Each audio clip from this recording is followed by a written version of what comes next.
नमस्ते बच्चों। तो आज हम क्या सीखेंगे? हिंदी।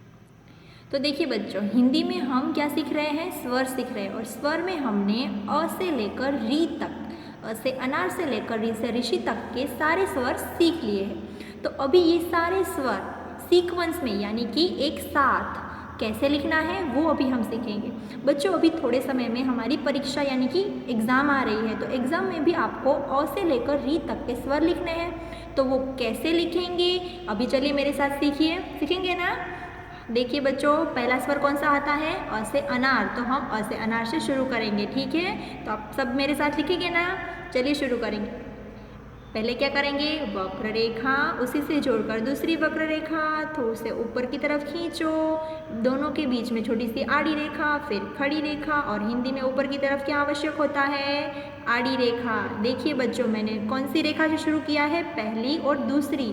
हिंदी अक्षर हम हमेशा दूसरी रेखा से शुरू करेंगे, ठीक है? अ से अनार, फिर आ से आम, वक्र रेखा, दूसरी वक्र रेखा, उसी से जोड़कर आड़ी रेखा, खड़ी रेखा, ऊपर की तरफ आड़ी रेखा। ये हो गया अ से अनार। उसी के पास में थोड़ी सी जगह छोड़कर दूसरी खड़ी रेखा, आ से आम। फिर ई से इमली, छोटी सी, एकदम छोटी सी खड़ी रेखा, उसी से जोड़कर वक्र, दाहिनी वक्र रेखा, उसी से जोड़कर बाईं वक्र रेखा, थोड़ा सा ऊपर की तरफ जाके मोड़ लेकर नीचे की तरफ तिरछी रेखा। ई से इमली, ऊपर की तरफ आड़ी रेखा। फिर ई से ईख।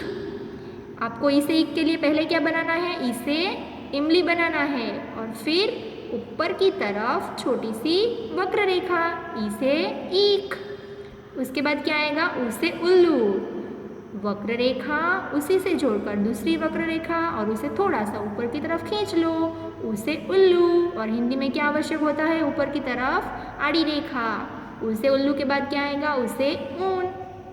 तो उसके लिए पहले बनाएंगे हम उ से उल्लू, और उन दोनों वक्र रेखाओं के बीच में यहाँ पर एक और वक्र रेखा, उसके ऊपर छोटी सी आड़ी रेखा, उ से ऊन यानी कि बड़ा ऊ।